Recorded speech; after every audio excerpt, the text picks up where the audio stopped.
not going to hang around giving long introductions because you know who these people are. We've got Catherine Ostler, the editor of several Fleet Street magazines, and of course a vice chairman of our own Cliveden Literary Festival, and Tristram Hunt, who was MP for Stoke-on-Trent and is now the director of the V&A. For about the last 10 years or so, certainly 10 years ago, the Victorian age was the sexy one, was the one that everybody talked about and books were published about and so on. However, we Georgians, I think we're agreed, have entirely taken over. It's no longer the Victorians who anyone cares about, it's the Georgians, and rightly so. And we're going to tell you why today. 3 books that have been published on the era in the space of about 2 weeks, I think it was, and wonderful books they are too, as you'll discover later when you get them for Christmas. The way we're going to start is by talking about Cliveden, which of course is a central feature in all of our books. So, Catherine, why don't you kick off and tell us about Elizabeth Chudley, this extraordinary Duchess and Countess, about whom you've written so brilliantly. How was she connected to this place? She was connected because one of the many sort of residents of this fantastic house was Augusta, Princess of Wales, one of the few Princesses of Wales who never became Queen.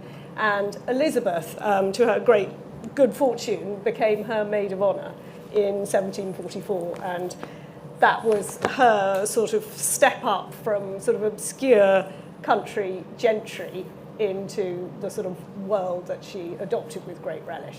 And this was their, Frederick and Augusta, Cliveden was their country home. And Tristram, there's a Cliveden connection with Josiah Wedgwood, isn't there? There certainly is, Andrew. I should say, first of all, that as director of the Victoria and Albert Museum, I find oh my God, what did I say? Yeah, what did I say? No, but the transition to the Georgians is challenging at certain points. And so the 19th century is still full of wonder, even as we head into the 1700s. Cliveden, the architecture of Cliveden, when it was remodelled by Charles Barry, was based on Trentham, which was the great seat of the Sutherlands, and before that the Gore-Lusons, and before that the Staffords, in North Staffordshire, just outside Stoke-on-Trent. It is the great county seat of North Staffordshire, and the Staffords and Trentham were the great patrons of Josiah Wedgwood when he was making his wonderful pottery in the mid-18th century. And as I think we'll come on to discuss, on one of the frog service plates that Josiah Wedgwood made for Empress Catherine II of Russia, you have an account of Trentham. You have a picture of Trentham and Trentham Gardens, which then looks so similar to Cliveden as it would be remodelled. So it all comes back to pottery, which we'll come to discuss. And of course, Cliveden played a very important part in George III's life. It was, as Catherine mentioned, Princess Augusta, who was George III's mother, had this as her country house with Frederick, Prince of Wales.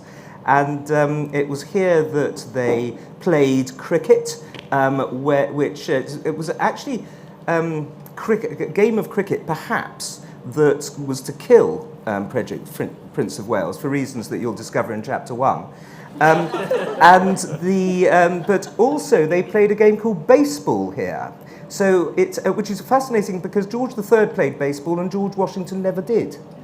They had beautiful and wonderful concerts here, and of course this is the place that Rule Britannia was played for the first time in British history. So really with Cliveden you simply can't go. Sorry, was there something else? Well, no, just with Rule Britannia, there's this lovely letter from Josiah Wedgwood to his great business partner Thomas Bentley, saying that they just a new pianoforte had arrived at their house in Stoke Etruria Hall, and they played this wonderful new song, Rule Britannia. So you see them, this image of this family singing around the pianoforte in Rule Britannia in the late 18th century. It's just wonderful.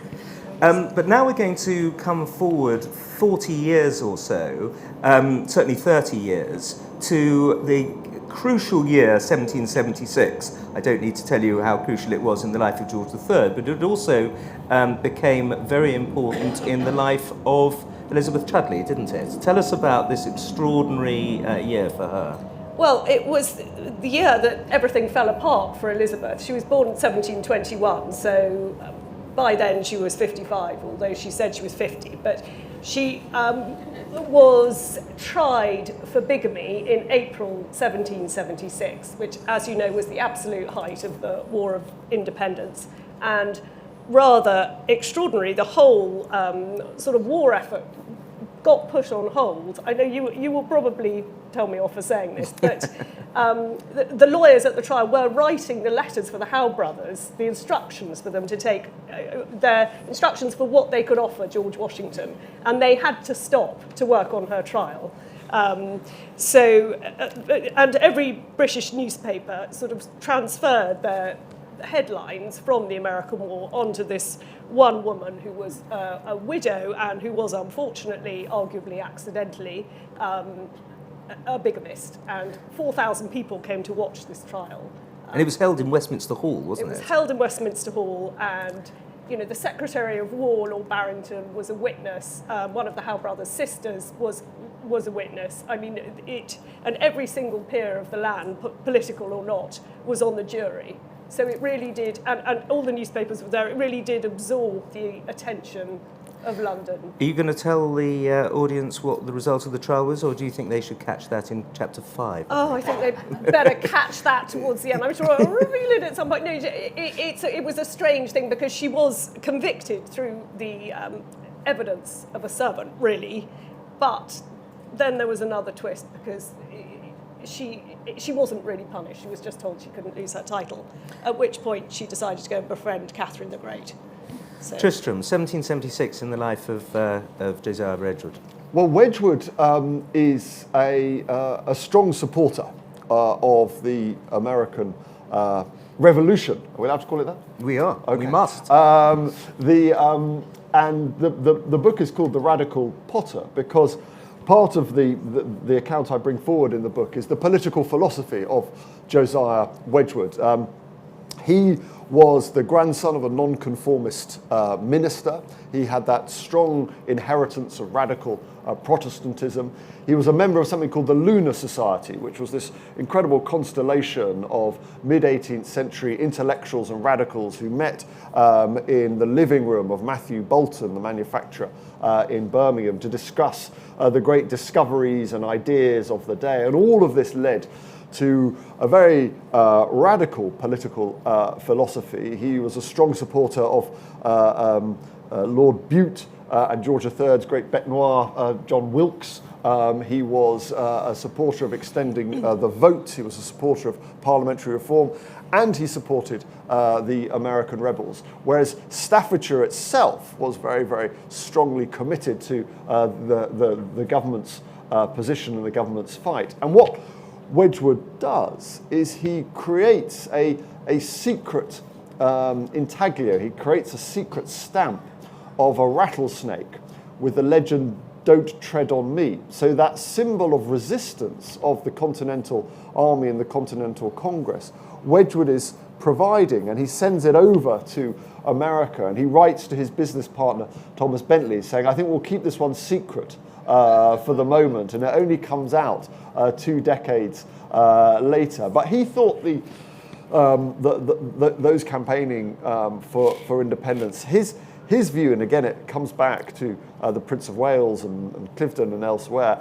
he thought they were the true upholders of a kind of patriotic ideal of what Great Britain should stand for. So he saw them as campaigning for Magna Carta rights, the rule of law, liberty under the law, which he felt was being lost in Great Britain. So he never regarded them in a sense as political rebels, but more, as it were, upholders of that that tradition which he himself subscribed to. Did he get into trouble at all with Queen Charlotte, he was Potter to Her Majesty, wasn't he? And she obviously didn't go along with these views, these rebellious, radical views. No, he kept it secret, and he understood that both in terms of kind of sort of some of the mobs which were liable to, as they burnt down Joseph Priestley's home, but also Wedgwood could marry this quite radical political philosophy with an incredibly sort of blue chip client base going up to Queen Charlotte. And he was, as Andrew says, Potter to Her Majesty, because when he goes to show Queen Charlotte his new earthenware, his creamware, she endorses it, and overnight creamware becomes queensware. And that was the support she gave him. 1776 was, needless to say, a tremendously important year in George III's life. It was the second year of the American Revolution, the American War of Independence, and it saw several important battles, including Washington essentially escaping from Manhattan uncaptured, which many historians see as the key moment in the American War. And of course, it was also the year of the Declaration of Independence, written largely by Thomas Jefferson. Those first two paragraphs, which are sublime Shakespearean prose that raises the heart of anyone interested in freedom. And then after that, the second two-thirds of it are a series of 28 personal ad hominem attacks on George III, 26 of which are complete rubbish. And so unfortunately, the two that are sound, the 17th about taxation and the 22nd about Parliament having veto rights over American legislation, are in and of themselves a justification for the American Revolution and for American sovereign independence. But the other 26 are just basically ex post facto rationalizations, a series of things that George III was guilty of, but so were every other King and Queen of England going back to Elizabeth I, and some were totally absurd and never even happened. So you've got this very interesting document, the first one-third of it, as I say, totally uplifting, and the last two-thirds of it, total rot. And I, in chapter 13, go into each of these clauses and explain why that's the case. Let's move on to Catherine the Great. You mentioned earlier the frog. Tell us more about Catherine the Great and the frogs. Well, Catherine the Great, I think, is a figure who connects our three books together. And she, again, part of it comes back to Cliveden. Catherine the Great was a reformer. And she wanted to modernize Russia. And the country she looked to and she wanted a change to take place along the lines of was Great Britain. So she followed Voltaire and others in this great Anglomania, and some of that was about the architecture and the gardens and the aesthetic of England. Some of it was about a reforming, progressive aristocracy, as she saw it.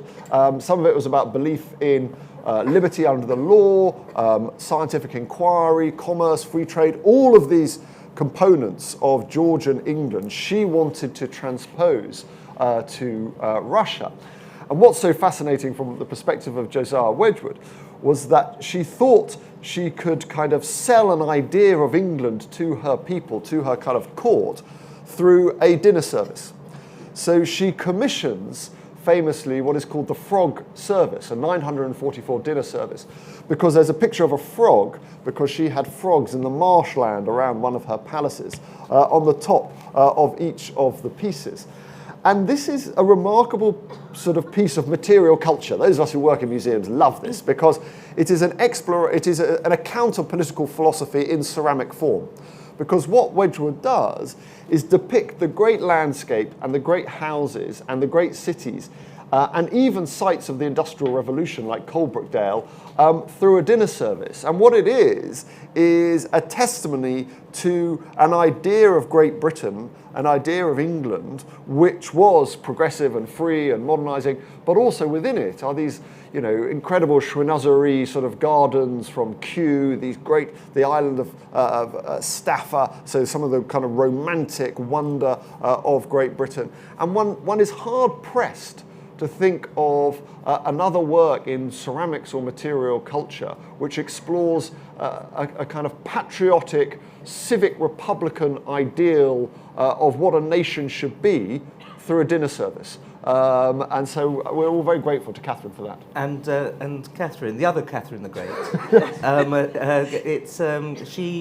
mean, tell us about your adventures in the Hermitage. Well, yes, I mean, as Tristram said, Catherine was this great Anglophile, and Elizabeth Chudley benefited from that, because even though she was in disgrace in London and she'd fled from this trial and she'd been told she couldn't use her title, she arrived determined to befriend her. And Catherine's curiosity about all things England extended to this famous woman who she'd heard about and read about in the English papers, which arrived in St. Petersburg. And she wanted to know everything about her life, as did Potemkin. They were sort of greedy for information, and you were talking about gardens. Elizabeth made a sort of present of one of her gardeners from Nottinghamshire, and she sort of gave it to Catherine, and Henry Mowat, and he very happily worked there for the rest of his life.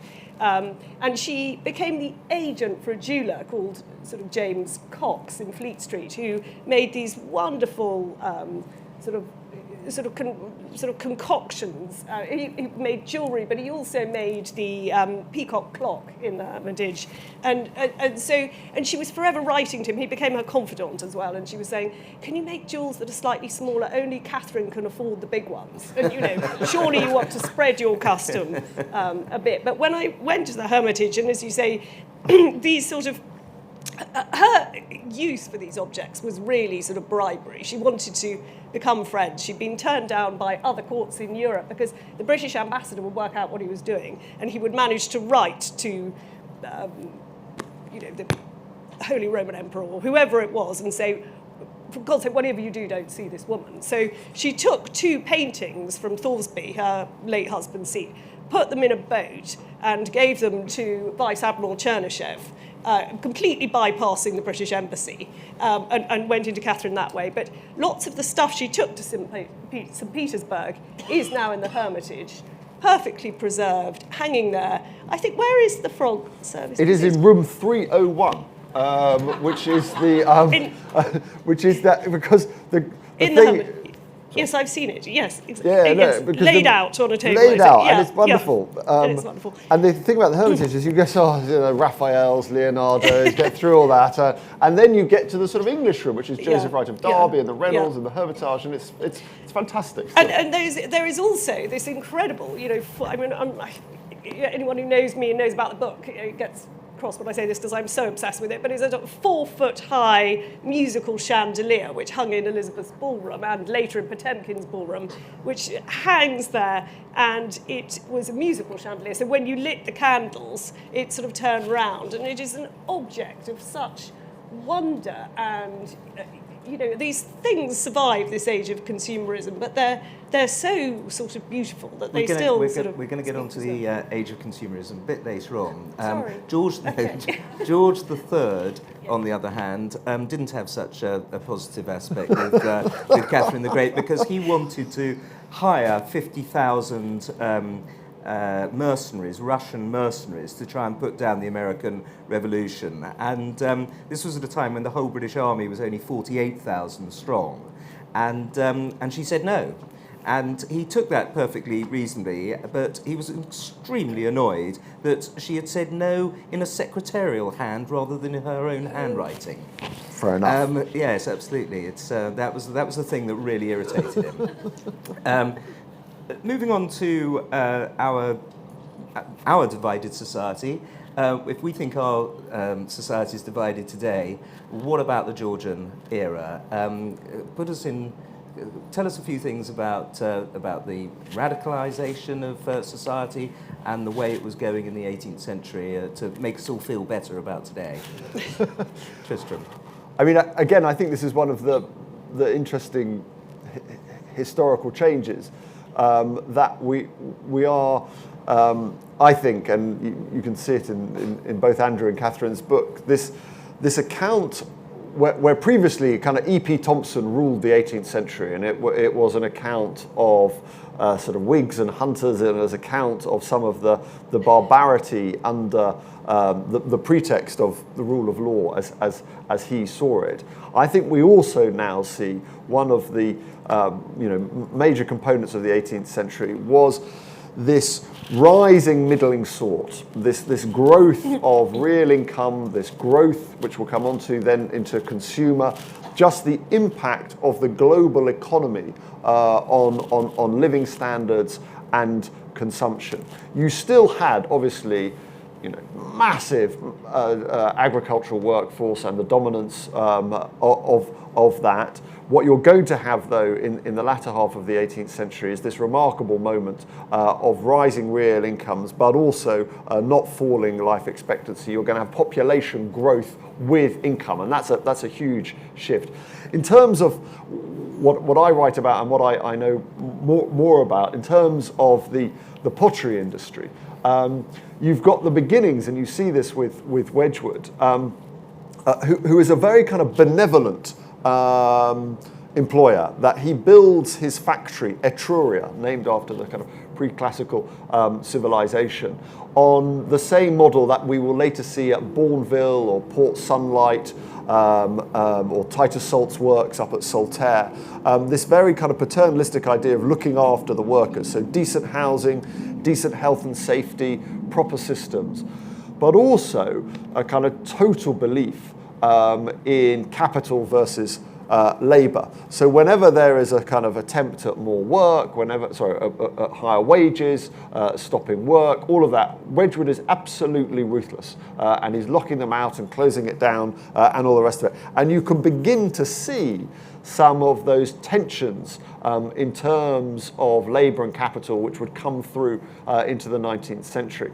And Wedgwood, along with, Arkwright, along with some of those early pioneers of the Industrial Revolution, Marx and Engels always looked to them as beginning that kind of factory process, that process of automation, that process of dehumanization within production. And this is, again, one of, in a sense, the ironies, that Wedgwood, who is this great innovator and experimenter and designer and sort of celebrator of human creativity, also creates an economic system which is absolutely about raw, efficient production and almost automation through the system.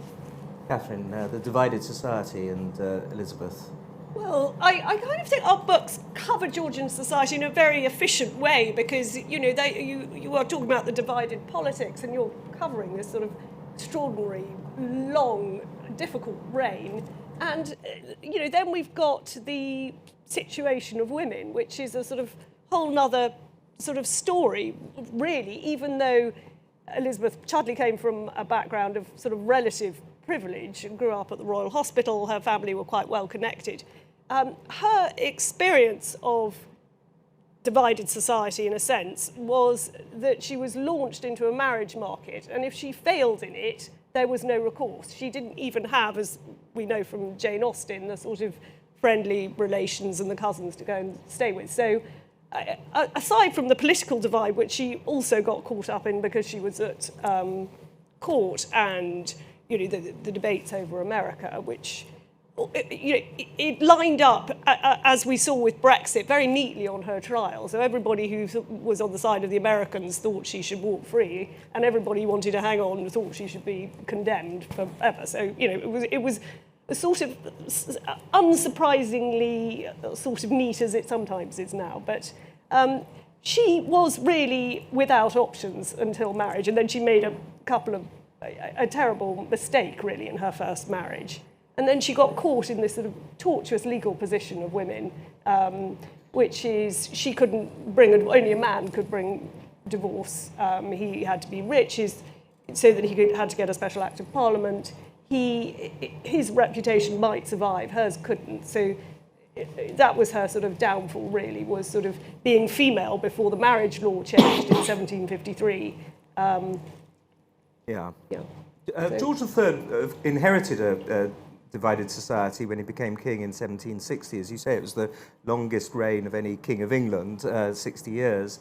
And what he wanted to do was to try to bring the nation together by appointing people, especially to government, who were not the classic Whig oligarchies from the Whig oligarchy that had run the country ever since the Glorious Revolution 80 years earlier. And so he brought in the occasional Tory, the occasional independent, even some Scots on occasion, which was the most controversial thing because the Scottish, of course, had their uprising in the most recent one in 1745. And he found an enormous backlash against him, especially in Parliament, when he tried to take people and put them into ministries, the best people he thought for the job, regardless of their political party. And that, needless to say, irritated the Whig oligarchs, and he essentially fought a lifelong struggle against them, a half-century-long struggle.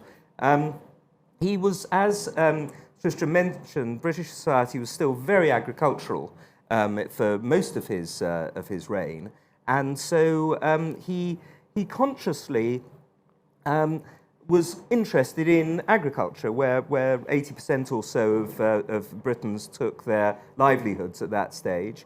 Nicknamed Farmer George, he would write articles for agricultural magazines about crop manure and rotation and all this kind of thing, which everybody loved. The intellectuals didn't. They sneered at him and called him Farmer George. But the actual British people who recognised how absolutely essential it was to increase agricultural production in order to stave off starvation loved him for it. And he liked nothing better than to wander around on his own, dressed as an English country gentleman. He didn't dress up in the grandery and the finery of Catherine the Great and Louis XV and so on, and talk to ordinary Britons and usually give them huge surprises when it turned out that he was King of England and he slipped them a guinea.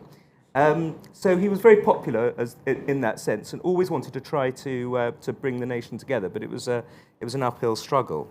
And of course, when we get on to the French Revolution, a key moment ideologically in every other way, how did somebody who had supported, Josiah Wedgwood, who had supported the American Revolution, deal with this totally new continental threat? Wedgwood kept going. So he's got a lot of business in France. He's a big exporter to France, and actually he loves this idea of the French all buying English earthenware and crushing kind of Limoges and Sèvres. So he's heavily invested in France, and there's this amazing letter then he writes to his great friend Erasmus Darwin, who's his doctor and his friend over in Lichfield, and then Derby. And he says when they hear of the storming of the Bastille, Wedgwood writes, the government says I'll be ruined by what's happening. My business will be in tatters in France, but I believe in this. That this is the call of liberty. Wedgwood had read his Richard Price. He'd read his Thomas Paine. He believed in, a kind of Enlightenment ideal of human rights and political liberty. So he saw in the early days, 1789 and the storming of the Bastille, a moment of great excitement and opportunity for Europe and for human rights everywhere. So he does what he does best, which is to sort of think about how to understand this through design. And so he creates a beautiful blue jasper medallion depicting the storming of the Bastille. And then, because he's a very clever businessman, there's this lovely letter he writes to his son, Jos, saying, look, quick, let's stop doing all those Marie Antoinette medallions. Get rid of them. And let's do liberty embracing hope, or hope embracing liberty. I don't mind, but use the same picture. So they kind of the factory moves very swiftly to ensure that it is responding to this moment of excitement. But we never hear from him later, as it were. He dies 1795. But when the kind of French Revolution takes a different turn, we never hear from him later as to any kind of reflections upon the way in which it moves. Catherine, does the French Revolution affect Elizabeth? Well, she died in 1788 in Paris, so it affected her burial, though, horrendously. No one took response. Everyone was so busy pilfering her diamonds and her jewels that her body sort of lay there, and it got put in a Protestant vault waiting for its burial. And then the revolution happened, so she never... So we don't know where she is now? We don't know where she is now. Needless to say, King George III hated the whole concept of a regicide, atheist revolution, the kind of thing that Josiah Wedgwood was getting excited about. So was Charles James Fox, saying it was the best thing that ever happened. Wordsworth said, "Bliss was it in this dawn to be alive." And George III instead very much cleaved towards... And George III, of course, had the advantage of knowing that anything Tom Paine said has got to be wrong. And Tom Paine, who had denounced him as the royal brute of Britain, this, ladies and gentlemen, is the man who created the Royal Academy, bought half of the Royal Collection, was a great science freak. He had the title, he had the planet Uranus named after him, paid for the biggest telescope in the world, was a true Enlightenment figure, and something of a Renaissance man. And very much the opposite of the royal brute of Britain. And so if Tom Paine was in favour of something, he was going to be against it.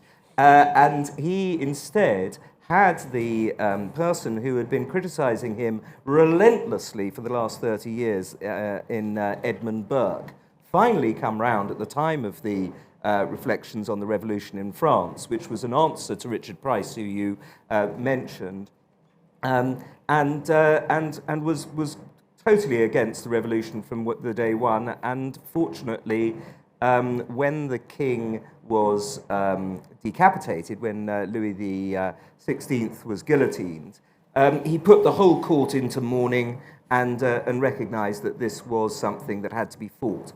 And he'd learnt the lesson of the American War of Independence in that they put a lot of money into it and a lot of men, and they didn't have to go to the Russians for mercenaries. And in the whole of the Napoleonic Wars, when the Prussians fought against revolutionary and subsequently Napoleonic France for 53 months, and the Russians for 53, the Prussians for 55, the Austrians for 108, Britain fought against France for 242 months, almost more than the rest of them put together. And so it was, and that was largely down to George III recognising that this was an extremely dangerous moment for Britain. Just to say for Josiah, he also loved George. Yes, well, he would do if his wife is the... But when George comes out of one of his bouts of malady, which you brilliantly decipher, they're all toasting his health again. So, yeah. I mean, Wedgwood is this very contradictory figure, that he can be this sort of critic, but you know, having King George back in health, back in charge, is celebrated. Yes, it was an extraordinary moment because it happened in April 1789, only 3 months before the French Revolution broke out. And had the Regency come into place and Charles James Fox become Prime Minister, we might never have gone to war with France at all. Let's talk about slavery. It's an important aspect in the Radical Potter, of course. Well, you tell us. Yeah, I mean, very much in the same kind of political vein, and again, it's one of these interesting contradictions of Wedgwood's life. In a sense, Wedgwood grows rich through the Atlantic economy. Wedgwood grows rich on the back of the sugar and slave economy, not just specifically because he's making ware for sugar caddies and sugar bowls and the kind of tea, chocolate, coffee consumption, but also just that rising wealth which came into Britain feeds its way through to expenditure and consumer goods, which Wedgwood benefits from markedly. But he becomes convinced of the evilness of slavery in the 1780s. He joins the Committee for the Abolition of the Slave Trade. He supports Equiano. And then, just as with the Bastille and the French Revolution, he responds to it in a design way. And so it is Wedgwood with William Hackwood who create that defining symbol of the anti-slavery movement, of the enslaved African on his knees with the legend, "Am I not a man and a brother?" White jasper, black relief. And this becomes like a kind of CND badge in the 1980s, a thing you used to wear, Andrew, or an Extinction Rebellion sticker today. It becomes a symbol of one's political stance, almost what we would call virtue signalling today. And it's part of that build-up which leads to 1807. So it's a really important part of that kind of mass movement, that civil society movement which leads to abolition in 1807. And then Wedgwood's daughters and granddaughters actually become great anti-saccharine campaigners. They campaign against the sugar trade in the 1830s, which then helps with full abolition in the mid-1830s. So it's a very big part of Wedgwood's kind of psychology. There's also an interesting parallel here in that Lord Mansfield, who rules in the Somerset case, takes the first sort of step against slavery in saying these people are people and they cannot be insured as if they were goods, was also one of the presiding judges in Elizabeth's case, and he spoke up for her as a woman and said, you know, he could see that women's rights were, you know, not adequately. Yes, obviously the Mansfield case is a vital one. It makes it clear that anybody who, any slave who lands on British soil is immediately free, follows on from Magna Carta and so on. George III.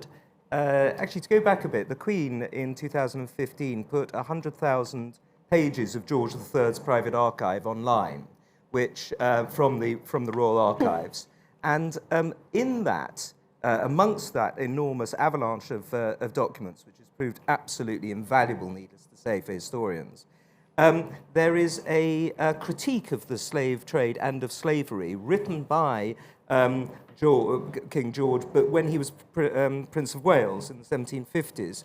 And it's a commentary on Montesquieu's essays on the laws, and it says that the arguments for slavery are ridiculous and absurd, and it is a practice to be held in execration. I've got it as one of the illustrations of that page in this book.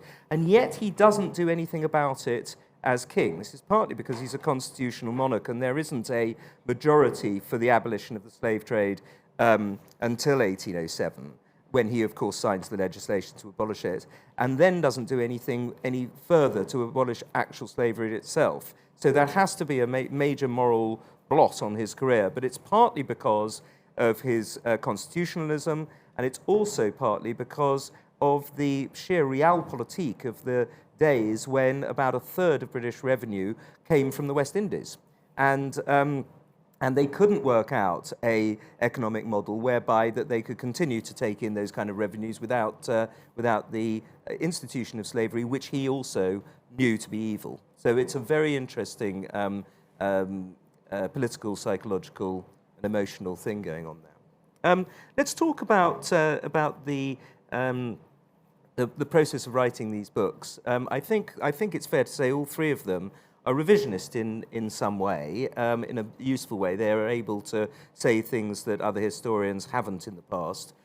Catherine, tell us about your discoveries and the way you've turned history on its head. Really, Well, there you have. That's okay, that's true of this book. I mean, Elizabeth was much written about in her lifetime. When we were talking earlier, you were talking about sort of the rise of the middle class and the middling sort, and one of the other things that happened, as we know, was this sort of, hugely rising literacy rate and production of newspapers. So everybody, alongside the coffee that you also mentioned, so we had a sort of bean-fueled sort of frenzy over the news that just grew and grew throughout the 18th century and still carries on today, I think. But and one of the things this bred was there's a need for people to write about, and Elizabeth became one of those. She went to a party in 1749 in a very revealing dress when she was trying to attract attention to herself successfully.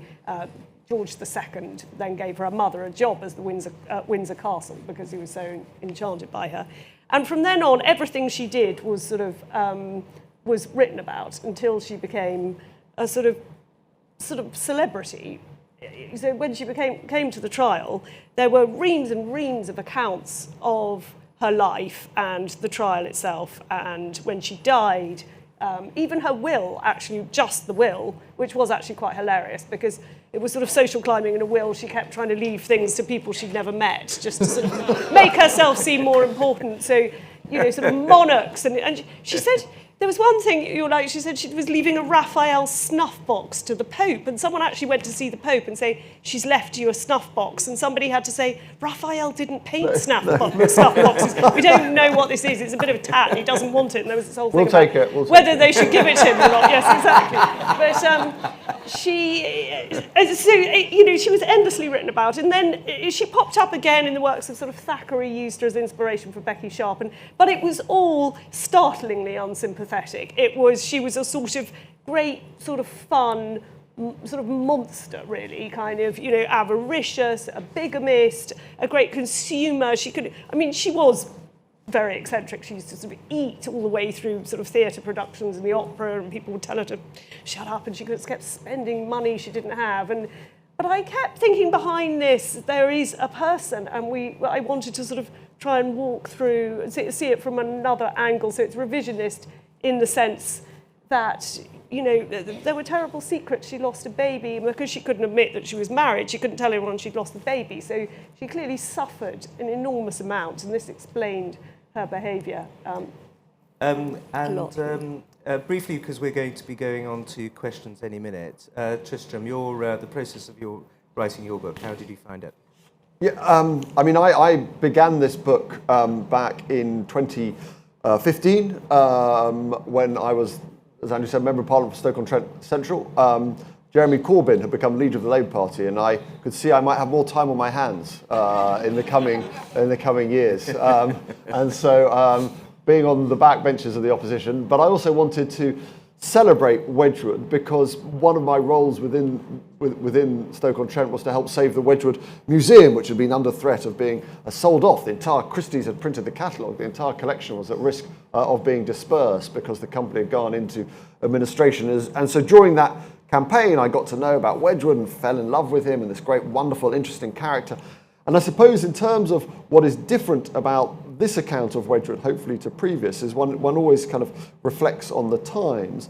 And in a sense, this is partly about an East-West conversation. Wedgwood's great ambition in life was, in a sense, to take on China at China, was to use his earthenware, to use his creamware, to challenge Chinese porcelain as the dominant global ceramic product. And he successfully did that. It was a remarkable achievement. And the book concludes kind of 250 years later with China roaring back and taking apart, sadly, most of the British ceramics industry, not least Wedgwood. So there's a kind of geopolitics in this, which I think is probably different to previous accounts. I think my book is revisionist because the three things that we know about George III, that he had porphyria and that this and his obstinacy led to defeat in the American War of Independence, and that he was obviously a tyrant, as we learn from Hamilton the musical, and also the Declaration of Independence, needless to say. All three of those things are completely wrong. And so it's worthwhile. One of the reviewers has said that George III has waited 250 years for rehabilitation, and now it has happened, which was something that made me very excited. And this is partly because of these papers, this great cornucopia of new sources that that the Queen has made very available to everyone, really.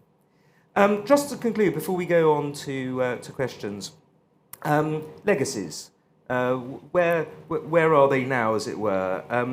If Catherine starts, and then I'll talk about George's, and then we'll end up with Tristram.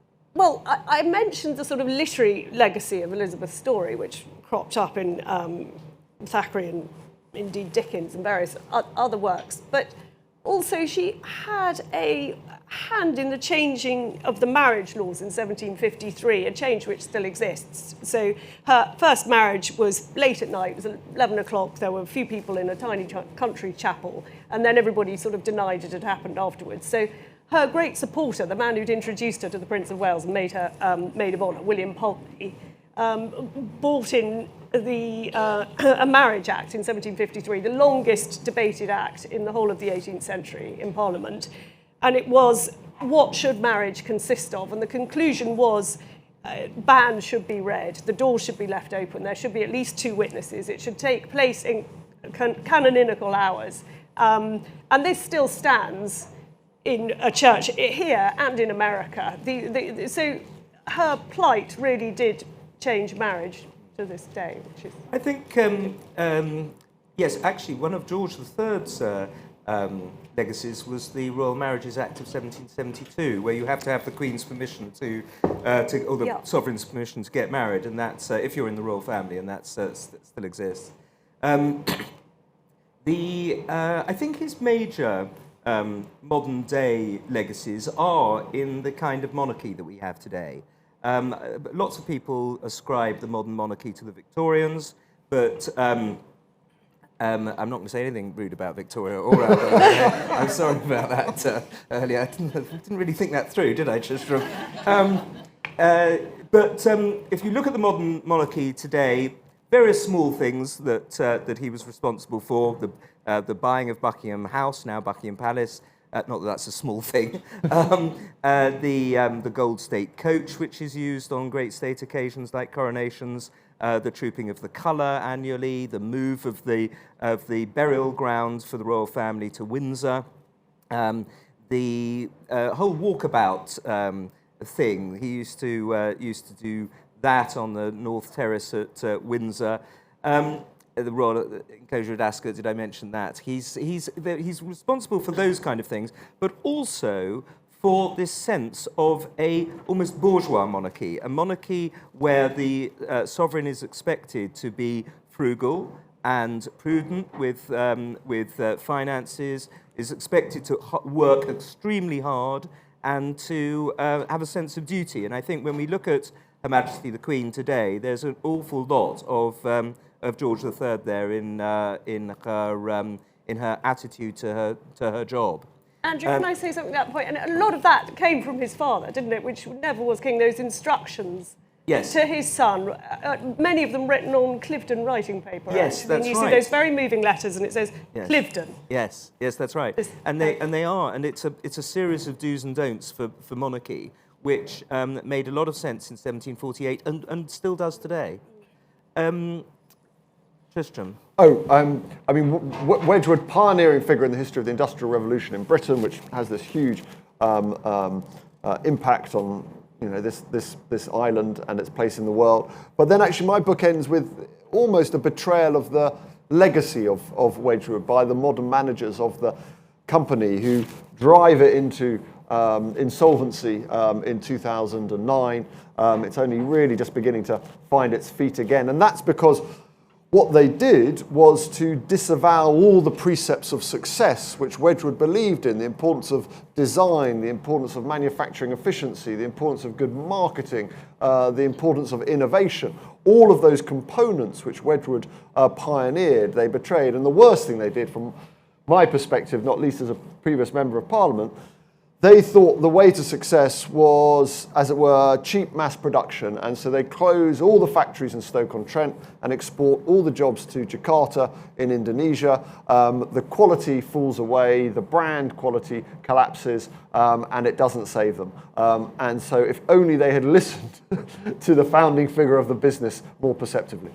And on that bombshell, we are turning over to anyone who has any questions. Please put your hand up. Don't ask your question until you get the microphone. Madam. Hi, thank you so much for that. I just wanted to know, in your experience, each of you, of writing your books, how important optical research is and what part that plays. Catherine, why don't you start? Oh, I think it's enormously important for me. Anyway, I got slightly obsessed with sort of trying to visualise everywhere Elizabeth had been, from sort of Chelsea to Russia. The one place I didn't actually go, she built a farm in Estonia, and I didn't quite get there, which would have been so far away. But I think it's enormously important when you see the picture of a person and their art, and you really get a sense of scale and sort of personality. It was quite easy for me, owing to the fact that George III never went north of Worcester or west of Plymouth. He lived his entire life in the home counties, pretty much, and he was King of Ireland and Scotland and Elector of Hanover, never went to any of those places, and obviously never went to America. So when it was a case of the optical process of seeing places he'd seen, you could pretty much do the whole thing within the M25. Tristram. Well, I mean, in a different neck of the woods, I mean, Josiah Wedgwood, incredibly rooted in Stoke-on-Trent, in North Staffordshire. He had lots of trips to London to see the workshop, to see the decorating studio. He does this great trip to Cornwall to look at the clay in Cornwall, to see the quality of the clay once a monopoly on the use of that clay had come to an end. But the feel of Stoke, of Burslem, of Etruria, I mean, we still have wonderfully in Stoke-on-Trent. Etruria is a city council ward within Stoke-on-Trent, and there is still an Etruscan primary school. So I think that sense of place is enormously important to understanding an individual, particularly in the 18th century. Next question. A gentleman at the front here. The russet-coloured hair. This gentleman here. Thank you, Andrew. I don't know what russet is, actually. It sounded good, didn't it? More often applied to dogs, I think. There's a story in this morning's Times about a Palladian house in the Cotswolds, newly built, being sold for, I think, about £100 million, including the estate. And, of course, Quinlan Terry's Palladian-style Georgian house has been very popular. Which Georgian styles and trends would you like to see resurrected? Well, George III, of course, was key to the neoclassical revival. It had started earlier, but he patronised Wyatt and Chambers and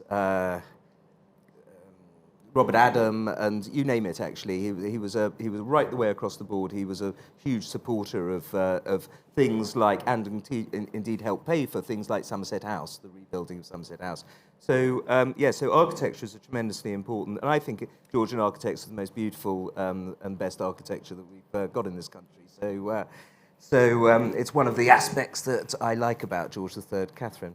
I'm very pleased you brought that up, because I always think, you can't really talk about the Georgian period without referring to the architecture, and I think most people will probably agree with you, but one of the things I found interesting, which I'm sure Tristram knows about, is even then there's this sort of political divide between the Palladians and Horace Walpole, who was already a fan of Gothic, and so the country was sort of split in taste even then. But personally, I like the Palladian style, and so did Elizabeth. But I mean, this must be the Bridgerton effect. I mean, this is a kind of Bridgerton kind of boom. Wedgwood is just ruthless businessman. When he sees the fashion moving towards neoclassicism, he absolutely runs with it, and he's desperate to do all this work for Robert Adam and the interiors. But I actually prefer his early work. I like the Rococo and the Baroque and these bizarre, wonderful cauliflower teapots we have at the V&A in greens and whites. So I like the more sort of, exotic and chaotic components. Gentleman here in the green jacket. A somewhat tangential question to you, Andrew. In contrast to the sober and moderate George III, the Duke of Buckingham, in whose estate we are at present, I think was a very close friend of Charles II, and the two of them would get drunk together in London and go out on the balcony and piss on the crowd below. Is that true? I've not the first idea. Obviously, I hope not, but nonetheless, thanks very much for that question. Gentleman at the end there. Unless either of my two panellists No, I'm not. know the No, answer I to the peeing question. Thank you for the fascinating talk. You mentioned Bridgerton, you mentioned Hamilton, and you mentioned at the start that 10 years ago the Georgian period was perhaps underexplored by history, but also potentially by popular culture. It's more than 30 years since the madness of King George, etc. I mean, how is the representation of the period in culture? Would you like to see more of it? Is it flawed? Is it successful? Can I just start by saying that I'm very pleased you mentioned the madness of King George, because it obviously does also bring in another revisionist element of my book. I mentioned earlier he did not have porphyria. There's a long appendix which explained why he didn't have a porphyria and what he did have. To go back to the last question, quite a lot of it is to do with feces and urine and the colour of them that the king produced. And so in that aspect, actually, Alan Bennett gets it completely wrong, as does the movie by Nicholas Heitner. But then everybody gets it completely wrong. The portrayal of Queen Charlotte in Bridgerton is completely wrong as well. She's an extremely demure lady, in fact. And also, the other show, Hamilton the Musical, as I say, is a complete misrepresentation of George III. But that doesn't mean that it's not good entertainment, and also it brings people to, hopefully at least, to the appreciation of the truth about the Georgians. Can I say something about Bridgerton here? I think, whatever we think of it, what it does get right, which I think a lot of its sort of dramatic power comes from, is this desperation of women to get married and how much is at stake. And that, as it is in Jane Austen and in my book, does make for great television, because these women, they look wonderful, they're in these dresses, they're mixing, but at the heart of it, they have to do this thing, and everything depends on it. Tristram. No, nothing to add. Right, next question. Lady right at the back there, are you going to be able to sprint? You've got 4 minutes. This might be the last question. Hi, and I was a little late, so sorry if I've missed this, but it's a question for Andrew and about Queen Charlotte and her heritage. There's been a lot of discussion that maybe she wasn't white and it was the first introduction to royalty of a non-white monarch, and I'd be really interested in your thoughts. I don't think there has been that much informed debate about this, owing to the fact that it was a single article by a Portuguese, I hesitate even say scholar, who has stated that Queen Charlotte was black. This hasn't been picked up or supported by any scholar of note. If she was, it goes back at least 13 generations. To anyone who wasn't a German Protestant prince, who are pretty much as white as it gets. So I'm a complete skeptic when it comes to this. I think that that Bridgerton has had some absolute genius PR agent, frankly, but there is absolutely no historical evidence. Right, okay, now we do have time for a last question in that case, because that one's just to me. Anyone like to know anything more about those crazy rich Georgians? Gentleman in the front here, and in the tweed jacket. I just wanted to know why now for the Georgians. Why do you think they've come back into our consciousness, our popular culture a lot more at this point in time? Catherine. That's a very interesting question. You see, I think partly it's to do with sort of, I always see sort of parallels with sort of social media. It's the, as we see in Bridgerton, sorry to refer to it again, there is a gossip sheet, and that really did start in the Georgian age, was this constant sort of 24/7 commentary on what everyone else is doing. And I think now we feel so governed by social media, we're thinking, well, how did we get into this situation, and what are the roots of it? And the beginning of it does begin in the 18th century. So that's one element. Tristram? I mean, just following on from that, there's a lovely phrase when Wedgwood is trying to market his ware. Him and Bentley always say that the key to it is to attract the attention of what he calls the legislators in taste, which are the kind of Instagram influencers of the day. And if you work from that down, then you have it. I think habits of consumption, I think a sense of Britain as a global country and the kind of trade flows and the cultural flows through that. I think a slight, I mean, at the moment, I still find the Victorians very exciting, but a slight kind of weariness with that sort of industriousness is there. And then I think what historians have done, not least my colleagues, is really just to unearth the excitement, because we were previously told this was just a kind of, polite and commercial people, an era of great stability, and actually going back to, I think, Linda Colley's work on Britons and forging the nation, actually just the importance of this period within the story of Britain is so absolutely elemental, and I think that has just been rightly unearthed again. I think it's also it's been very helpful the destigmatization of mental illness. I think that's helped enormously with the reception of my book, because people no longer think that it's George III's fault. It's not some moral failing of George III, as so many 20th century and 19th century historians did. So Lewis Namier in the 1950s, as recently as the 1950s, said that George III went mad because he was forced to have sex so often with his ugly wife. I mean, no historian would write that kind of rubbish any longer. And so there is a sense that we've done that. And also, I wonder whether or not there's just so much sheer ugliness about modern life that something that's elegant and beautiful, like these stunning pots, and like the paintings and the rest of the art that Catherine was talking about, and in my sense also this a collector who actually bought half of the Royal Collection, which is the largest private collection in private hands in the world. Whether or not we're actually going back to trying to get back at least to a world that was more elegant and stylish than much of our own. I was thinking that. I kept thinking during the pandemic, we live in a visual age on Instagram, but we had this grim sort of global situation, and it was an age of beauty that we all still recognise. Ladies and gentlemen, thank you very much indeed. Thank you.